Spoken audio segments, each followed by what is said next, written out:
Today is April 8th, 2021. I am just leaving the kids' school. It's 9:40 in the morning, so they're about an hour late to school. And by the time I get to my house and log in on my work laptop, I'll be an hour late to work.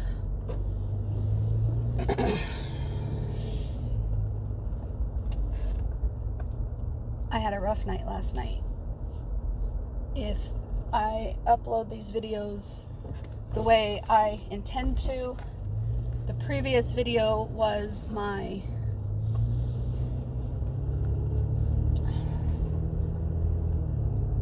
boo-hooing Marco Polo to Melinda. And out of all my friends and family, she's been the only rock solid person that's been there for me. And the funny thing is she's ever even met me. She lives in Florida, and she met me on my cleaning channel and cleaning blog, actually. And she blogs as well about cleaning and becoming less of a slob, less of a hoarder, decluttering, stuff like that. So anyways, Melinda listens to me and is supportive and talks to me almost every day. My own mother doesn't even do that, which is fine, because I need to not rely on my mom or Jim or local friends and family very much, because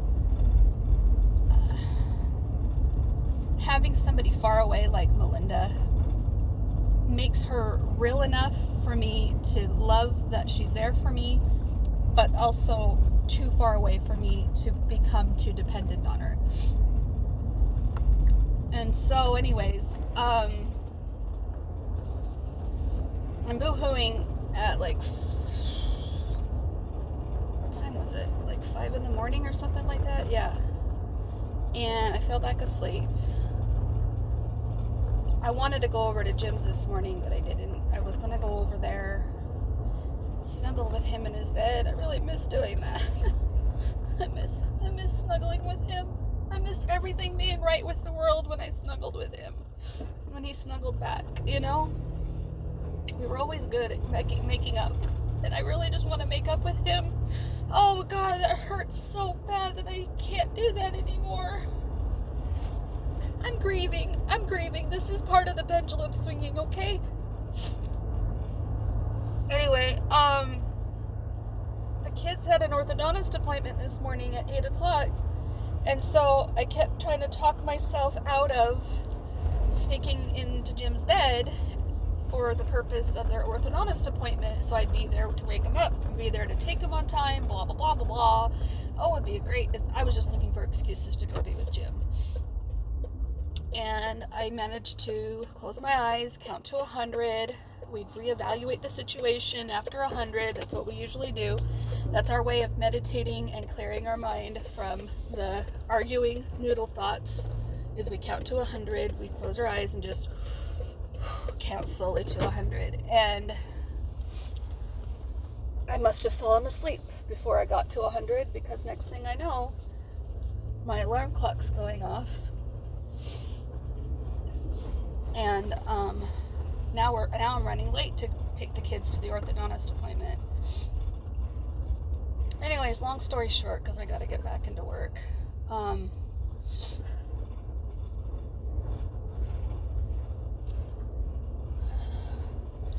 bawling my eyes out with the kids not all the way, but a lot of times before we got to the orthodontist appointment.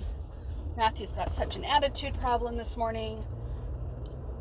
I call him out on it later, towards the end of our morning together, right before dropping him off at school. And he is quiet and doesn't really say much. But he does manage to say something like just before I got him to school, he says, "Why don't you like doing stuff with us when we're at your house?" And I'm like, seriously? What do you want me to do? I watch movies with you guys. I do projects. I play chess and I listen to your guys' talk about your artwork. We go to the grocery store. What else do you want me to do? Tell me. Because I don't know how to do this very well. I don't know about you, but all I'm going off of is the motherly example that I was given, which wasn't hardly anything, and I just started falling apart about my stepmom being a bitch, cold-hearted bitch. She made sure I was fed every day, but she could care less if I stunk like pee before school. She wouldn't let me use the fucking bathroom to take a fucking shower before school. I only was allowed to take showers once a week on Wednesdays at night.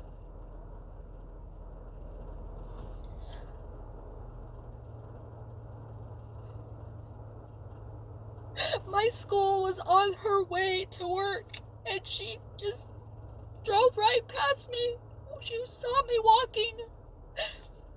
Rain, snow, sunshine, it didn't matter. She drove right past me every single day. She never had time to take me to school, and the couple of times that she did, she resented me every time that she did. I think she took me maybe 5 times the 3 years I went to that schooling over there. I resented her for not loving me more. I resented my mom for leaving when I was 11. And I'm bawling my eyes out to my kids, telling them that I didn't have a mom that loved me. I didn't have a mom to make sure my hair was brushed before school or that I didn't smell. Matthew was wearing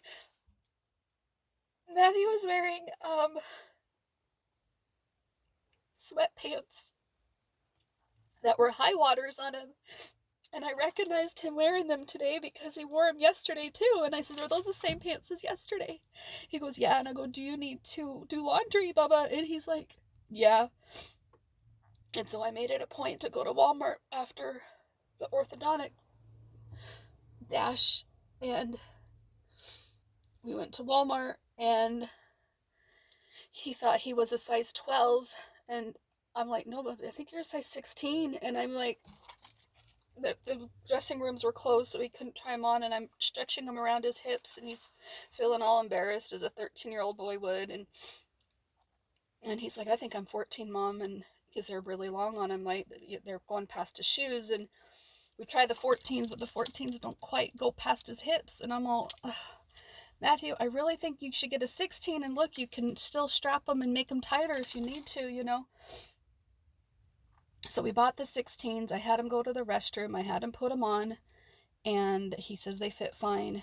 And now I want to make sure they have food because they missed breakfast, and I don't want to go to fast food for breakfast. So we got some food at Walmart that they could eat in the car. And I told them, I said, guys, I don't know what I'm supposed to do. I don't know how I'm supposed to be a better mom. The only reason why I'm half as decent of a mom that I am is because I didn't have my fantasy mom growing up. And I promised myself that I would be the fantasy mom that I always wanted to have. And the only reason why I'm half as decent is because of my dad.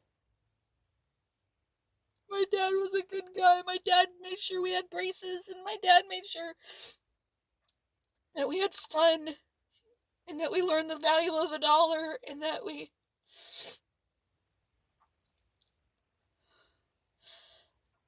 had responsibilities, and that we had routines and stability, and I don't want to leave my kids, and I feel like I left them not being in the house with them last night. It's like, it's not a vacation anymore. This has been like a month of not seeing them every day, and it's like getting to me, you know. This is part of the pendulum swinging because I want to see them every day. I want to go back to their dad so bad just so I could be with my family, so I could be mom with my kids. And my son is so resentful and so angry, and I don't know why. I know that we're all going through a hard transition, but they don't want me going back to him. They know that it's not healthy for me or their dad or for them. If I was to come back, they know it just causes more confusion and more chaos. Like, what the fuck, you know? What's going on? Matthew was so mad at me. On March 1st, he knew I was leaving. He knew I was moving out. And when I hadn't moved out yet, and he came home from school that day, he was like, "What's going on? Why are you playing with me like this?" He said something like that. "Why are you messing with my mind like this? Are you leaving or aren't you?" I feel like I've lost my son.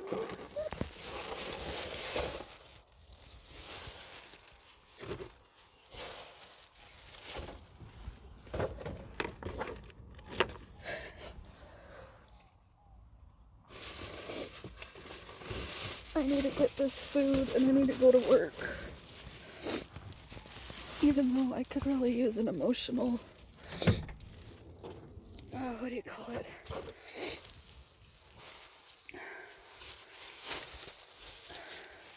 An emotional sick day?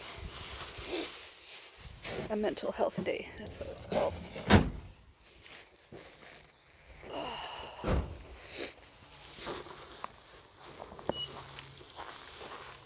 I'm gonna let you guys go, whoever you guys are.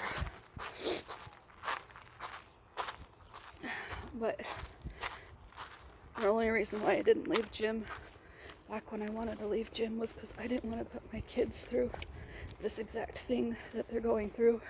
And I didn't want to go through it either. Oh, my flower's dying. Dang it. Okay.